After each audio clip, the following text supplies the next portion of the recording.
नमस्कार, स्वागत है आपका ट्रेडिंग बाय एआई पर। ये वीडियो सिर्फ एजुकेशनल पर्पस के लिए है, कोई बाय या सेल रिकमेंडेशन नहीं है। आज हम 29 जुलाई 2025 से शुरू होने वाले हफ्ते के लिए इंडियन शेयर मार्केट का एक गहरा एनालिसिस करेंगे। हमारे पास प्रोजेक्ट अल्फा डॉक्यूमेंट के इनसाइट्स हैं। तो पहले मार्केट का करंट हाल समझते हैं और फिर 15 पोटेंशियल ट्रेडिंग आइडियाज पर बात करेंगे। तो एक्सपर्ट, शुरू करते हैं मार्केट के करंट हाल से। अभी क्या स्थिति है? जैसे निफ्टी 50 का ट्रेंड, इंडिया विक्स का लेवल, एफआईआईज और डीआईएस का फ्लो कैसा चल रहा है और आरबीआई का क्या स्टांस लग रहा है? बिल्कुल, देखिए निफ्टी 50 जो है वो अभी साफ तौर पर एक करेक्शन फेज में दिख रहा है। पिछले 4 हफ्तों से लगातार गिरावट आई है और लास्ट वीक ये 24,837 पर बंद हुआ, लगभग 0.90% नीचे। हाँ, ये गिरावट तो नजर आ रही है। इंपॉर्टेंट बात यह है कि इसने अपना 50 दिन का सिंपल मूविंग एवरेज यानी एसएमए और 61.8% फिबोनाची रिट्रेसमेंट लेवल जो 24,920 पर था, दोनों को तोड़ दिया है। ये टेक्निकल लेवल्स होते हैं जो सपोर्ट का काम करते हैं। अच्छा, तो ये तो अहम लेवल्स टूट गए। जी, अब अगला सपोर्ट जो है वो 100 दिन के एक्सपोनेंशियल मूविंग एवरेज ईएमए के पास है, 24,600 से 24,550 के जोन में। और ऊपर की तरफ अब 20 दिन का ईएमए यानी 25,100 से 25,150 का एरिया एक रेजिस्टेंस बन गया है। तो स्ट्रैटेजी थोड़ी सेल ऑन राइज की तरफ शिफ्ट हो रही है। और इंडिया विक्स जो मार्केट के उतार चढ़ाव या वॉलेटिलिटी को नापता है, वो भी 6.9% बढ़कर 12.06 पर आ गया है। ये थोड़ा रिस्क बढ़ने का इशारा है। ओके, और एफआईआईज डीआईआईज का क्या सीन है? फंड्स के फ्लो की बात करें तो एफआईआईज यानी विदेशी इंस्टीट्यूशनल इन्वेस्टर्स लगातार बिकवाली कर रहे हैं। जैसे 28 जुलाई को ही उन्होंने 6,082 करोड़ रुपए के शेयर्स भेजे। लेकिन दूसरी तरफ डीआईआईज यानी हमारे घरेलू इंस्टीट्यूशनल इन्वेस्टर्स जैसे म्यूचुअल फंड्स, इंश्योरेंस कंपनीज, वो मजबूती से खरीद रहे हैं। उसी दिन उन्होंने 6,764 करोड़ रुपए की खरीदारी की। अच्छा, तो डीआईआईज संभाल रहे हैं मार्केट को। हाँ बिल्कुल, ये एक तरह से ओनरशिप ट्रांसफर भी दिखा रहा है विदेशी से घरेलू हाथों में।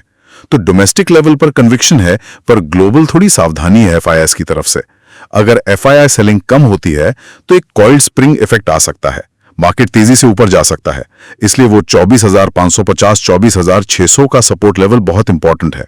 ठीक है, और आरबीआई का क्या रुख लग रहा है मैक्रो फ्रंट पर? मैक्रो एनवायरनमेंट सपोर्टिव लग रहा है। रिटेल महंगाई जून 2025 में काफी नीचे आई 2.1% पर, जो मल्टी ईयर लो है। आरबीआई पहले ही 100 बेसिस पॉइंट्स यानी 1% रेट कट कर चुका है और अब उनका स्टांस न्यूट्रल है। गवर्नर ने भी इशारा किया है कि और रेट कट्स हो सकते हैं, फोकस ग्रोथ पर है। तो ये एक तरह का विरोधाभास है, टेक्निकल्स कमजोर पर फंडामेंटल्स और मैक्रोज मजबूत। एग्जैक्टली, यही इंटरेस्टिंग मिक्स है अभी मार्केट में। इस मार्केट व्यू के बेस पर हमने 15 स्टॉक्स शॉर्टलिस्ट किए हैं। इनमें से हर दिन के 5 स्टॉक्स के शॉर्ट्स आपको इस चैनल पर मिलते रहेंगे, जिसमें हम चार्ट लेवल्स और रियल टाइम ट्रिगर्स बताएंगे। तो चलिए शुरू करते हैं पहले स्टॉक के साथ। ये है कार्ट्रेड टेक लिमिटेड, CARTRADE। साल प्रॉफिट बढ़ा है। इस वजह से स्टॉक में हाई वॉल्यूम के साथ एक ब्रेकअवे गैप बना, जो कि एक बुलिश साइन है। मार्केट करेक्शन के दौरान भी इसने काफी रिलेटिव स्ट्रेंथ दिखाई। मतलब गिरा नहीं ज्यादा। सही, तो आउटलुक शॉर्ट टर्म के लिए बुलिश लग रहा है। फंडामेंटली भी देखें तो कंपनी पर कर्ज ना के बराबर है और FY24 में भी प्रॉफिट ग्रोथ 103% थी। उनका डिजिटल इकोसिस्टम कार वाले, बाइक वाले, OLX इंडिया एक स्ट्रॉन्ग मोट बनाता है। टेक्निकली जैसा कहा, डेली चार्ट पर ब्रेकअवे गैप है, सभी इंपॉर्टेंट मूविंग एवरेजेस के ऊपर है। RSI जो मोमेंटम बताता है 65 पर स्ट्रॉन्ग है, पर अभी ओवरबॉट जोन में नहीं गया है। वॉल्यूम के साथ ब्रेकआउट हुआ है। ओके, तो इसका ट्रेडिंग प्लान क्या होगा? एंट्री 2050 के जोन में अगर पुल बैक मिलता है, टारगेट्स 2250, फिर 2420 और 2650। स्टॉप लॉस इनिशियल 1920 पर रखें और अगर ट्रेड फेवर में जाता है तो एंट्री प्राइस पर ट्रेल कर सकते हैं। ये एनालिसिस सिर्फ एजुकेशनल पर्पस के लिए है, कोई बाय या सेल रिकमेंडेशन नहीं है। ठीक है, अगला स्टॉक है सुदर्शन केमिकल, SUDARSCHEM। जी, सुदर्शन केमिकल इसने भी काफी रिलेटिव स्ट्रेंथ दिखाई है। मार्केट का अगेंस्ट नया 52 वीक हाई बनाया है। मार्च क्वार्टर में भी इनका रेवेन्यू 104% बढ़ा था, तो आउटलुक इसका भी बुलिश है। Fundamentally debt to equity ratio 0.39 है, जो मैनेजेबल है। टेक्निकली ये स्टॉक एक लंबे कंसोलिडेशन फेज से बाहर निकला है, ब्रेकआउट दिया है, सभी मूविंग एवरेजेस के ऊपर हैं, इंडिकेटर्स अभी ओवरबॉट नहीं है। ओके, इसके लिए ट्रेडिंग प्लान, एंट्री पुलबैक पर 1340 1360 के जोन में, टारगेट्स 1469 1550 और 1680 रुपए, स्टॉप लॉस 1280 रुपए के नीचे। ये एनालिसिस सिर्फ एजुकेशनल पर्पस के लिए है, कोई बाय या सेल रिकमेंडेशन नहीं है। तीसरा स्टॉक है लिस्ट में फोर्टिस हॉस्पिटल। फोर्टिस ये अपने ऑल टाइम हाई के पास कंसोलिडेट कर रहा है, मतलब थोड़ा रुक कर और ऊपर जाने की तैयारी कर सकता है। यूबीएस ने भी इसका टारगेट 1000 रुपए दिया है, तो आउटलुक बुलिश है। फंडामेंटल्स में कर्ज कम है कंपनी पर। टेक्निकली एक हाई टाइट फ्लैग जैसा पैटर्न बन रहा है, जो जनरली एक स्ट्रॉन्ग अपमूव के बाद बनता है और कंटिन्यूएशन का सिग्नल देता है। ये भी सभी मूविंग एवरेजेस के ऊपर है।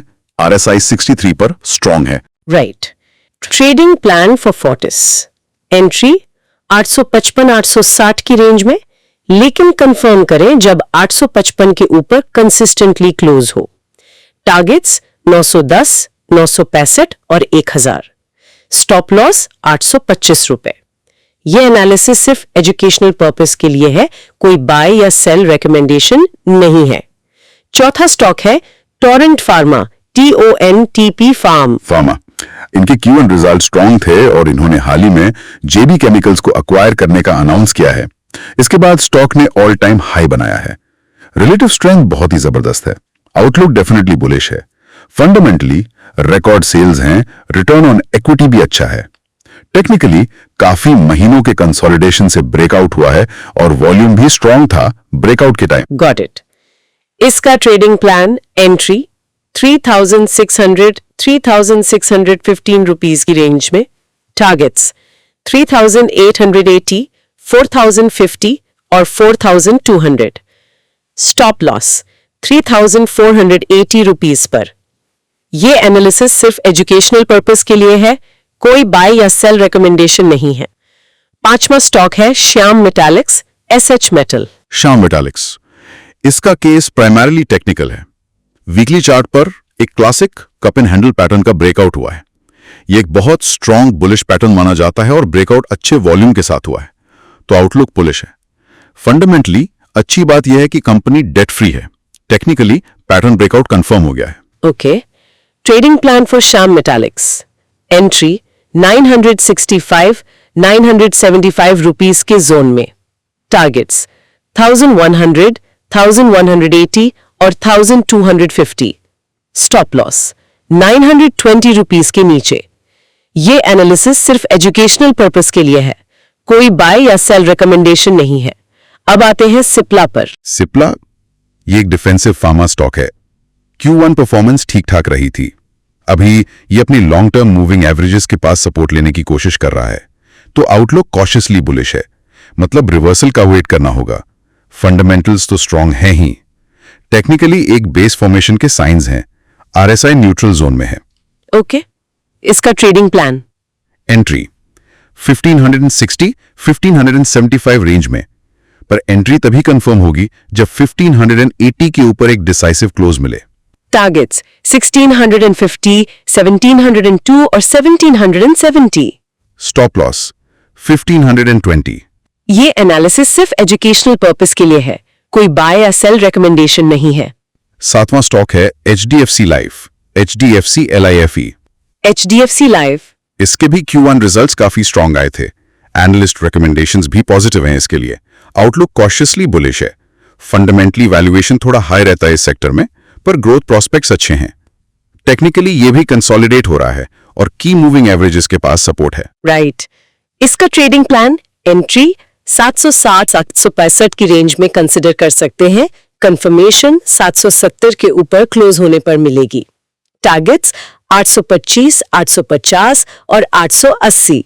Stop loss 730। ये एनालिसिस सिर्फ एजुकेशनल पर्पस के लिए है, कोई बाय या सेल रिकमेंडेशन नहीं है। आठवां स्टॉक है Jindal steel and power. Jindal steel ये 1000 के साइकोलॉजिकल लेवल के पास कंसोलिडेट कर रहा है। अगर ये लेवल निकलता है तो अच्छा मूव आ सकता है। एनालिस्ट भी पॉजिटिव हैं, तो आउटलुक कंडीशनली बुलिश है, मतलब ब्रेकआउट पे डिपेंड करेगा। फंडामेंटल्स काफी अट्रैक्टिव हैं। पीजी रेशियो सिर्फ 0.23 है, जो ग्रोथ के हिसाब से सस्ता वैल्यूएशन दिखाता है। टेक्निकली 1000 के ऊपर हाई वॉल्यूम के साथ ब्रेकआउट जरूरी है। समझ गए। ट्रेडिंग प्लान क्या है इसके लिए? एंट्री 995-1005 की रेंज में, पर सिर्फ तब जब 1000 के ऊपर हाई वॉल्यूम के साथ क्लोज हो। टारगेट्स 1090, 1150 और 1193। Stop loss 955। ये एनालिसिस सिर्फ एजुकेशनल पर्पस के लिए है, कोई बाय या सेल रिकमेंडेशन नहीं है। नौवां स्टॉक है DLF. DLF real estate sector का लीडर। सेल्स मोमेंटम अच्छा चल रहा है। स्टॉक थोड़ा करेक्ट हुआ है और अब अपने की सपोर्ट 200 डे के एसएमए के पास है, तो यहां डिप पर बाइंग अपॉर्चुनिटी बन सकती है। आउटलुक कॉशियसली बुलिश है, प्रोवाइडेड ये सपोर्ट होल्ड करता है। फंडामेंटल स्ट्रांग हैं ही। टेक्निकली एमएफआई और आरएसआई जैसे इंडिकेटर्स ओवरसोल्ड जोन के करीब हैं, तो एक बाउंस आ सकता है। Okay. Trading plan for DLF. Entry 820-826 की रेंज में, पर रिवर्सल का कंफर्मेशन देखकर। टारगेट्स 865, 900 और 929। Stop loss 810। ये एनालिसिस सिर्फ एजुकेशनल पर्पस के लिए है, कोई बाय या सेल रिकमेंडेशन नहीं है। 10वां स्टॉक है मारिको। ये क्वालिटी एफएमसीजी स्टॉक है। ये भी करेक्ट हुआ है और टेक्निकली ओवरसोल्ड लग रहा है। यहां से भी एक बाउंस की उम्मीद है। एनालिस्ट भी इस पर पॉजिटिव हैं। Outlook cautiously bullish. फंडामेंटल्स बहुत स्ट्रांग है कंपनी के और ब्रांड्स भी स्ट्रांग हैं। टेक्निकली ये भी 200 डे के एसएमए सपोर्ट के पास है। ठीक है। Trading plan. एंट्री 690-695 की रेंज में। टारगेट्स 735, 745 और 760। Stop loss 675।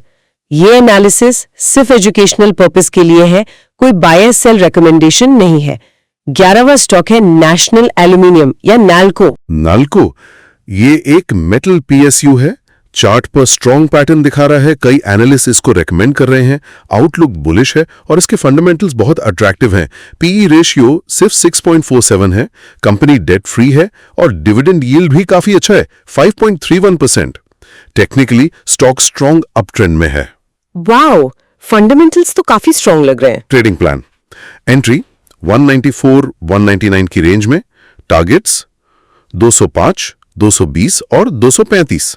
Stop loss 185। यह एनालिसिस सिर्फ एजुकेशनल पर्पस के लिए है, कोई बाय या सेल रिकमेंडेशन नहीं है। 12वां स्टॉक है वीएटेक वबाग। ये वाटर ट्रीटमेंट सेक्टर में लीडर है। एक लॉन्ग टर्म ग्रोथ स्टोरी है। मोतीलाल ओसवाल का ये टॉप पिक भी है। हाल ही में इनको नया ऑर्डर भी मिला है, तो आउटलुक बुलिश है। फंडामेंटल स्ट्रांग है। नेट कैश कंपनी है। ऑर्डर बुक भी स्ट्रांग है। टेक्निकली स्टॉक एक स्ट्रांग अप ट्रेंड में चल रहा है। ग्रेट। इसका ट्रेडिंग प्लान क्या है? एंट्री 1610 to 1625 की रेंज में। टारगेट्स 1750, 1900 और 2000 रुपीज। Stop loss 1550। ये एनालिसिस सिर्फ एजुकेशनल पर्पस के लिए है, कोई बाय या सेल रिकमेंडेशन नहीं है। 13वां स्टॉक है एचडीएफसी बैंक। मार्केट लीडर है, लेकिन काफी टाइम से अंडर परफॉर्म कर रहा था। अब एक पोटेंशियल टर्नअराउंड के साइंस दिखा रहा है। मोतीलाल ओसवाल इस पर पॉजिटिव है, 2300 रुपए का टारगेट दिया है, तो आउटलुक कंडीशनली बुलिश है। फंडामेंटल्स तो बेस्ट इन क्लास हैं ही। टेक्निकली ये 1950 से 2000 के जोन में एक बेस बना रहा है। ओके। इसका ट्रेडिंग प्लान। एंट्री 2010 की रेंज में, और कंफर्मेशन मिलेगी अगर 2020 के ऊपर क्लोज होता है। टारगेट्स 2150, 2300 और 2400 रुपीज। Stop loss 1940 rupees. ये एनालिसिस सिर्फ एजुकेशनल पर्पस के लिए है, कोई बाय या सेल रिकमेंडेशन नहीं है। 14वां स्टॉक है होम फर्स्ट फाइनेंस। ये अफोर्डेबल हाउसिंग फाइनेंस स्पेस में है। इसने जबरदस्त रिलेटिव स्ट्रेंथ दिखाई है। मार्केट वीक था, फिर भी इसने नया 52 वीक हाई बनाया, वो भी हेवी वॉल्यूम के साथ, तो आउटलुक स्ट्रांगली बुलिश है। फंडामेंटली ये हाई ग्रोथ कंपनी है। टेक्निकली ये एक पावरफुल ब्रेकआउट है। RSI, ADX जैसे इंडिकेटर्स सब स्ट्रॉन्ग ट्रेंड दिखा रहे हैं। मस्त। ट्रेडिंग प्लान क्या है इसके लिए? एंट्री अगर पुल बैक मिलता है 1460, 1480 की रेंज में, टारगेट्स 1580, 1650 और 1750, स्टॉप लॉस 1410। ये एनालिसिस सिर्फ एजुकेशनल पर्पस के लिए है, कोई बाय या सेल रिकमेंडेशन नहीं है। और आखिरी 15वां स्टॉक है let revenues take IXIGO। Q1 results भी अच्छे आए, 71% year on year revenue growth थी, तो आउटलुक इसका भी बुलिश है। फंडामेंटली हाई ग्रोथ पोटेंशियल है, बैलेंस शीट स्ट्रांग है। टेक्निकली स्टॉक ने एक अच्छा ब्रेकआउट दिया है कंसोलिडेशन से। ओके। इसका trading plan entry 218 rupees to 222 rupees की रेंज में, टारगेट्स 245, 260 और 280 रुपीज, स्टॉप लॉस 208। ये एनालिसिस सिर्फ एजुकेशनल पर्पस के लिए है, कोई बाय या सेल रिकमेंडेशन नहीं है। आपको हर दिन शॉर्ट्स के थ्रू टॉप 5 स्टॉक्स मिलेंगे इस वीकली एनालिसिस के बेस पर। इन्हें मिस मत करिए, लाइक, शेयर और सब्सक्राइब जरूर करें। धन्यवाद।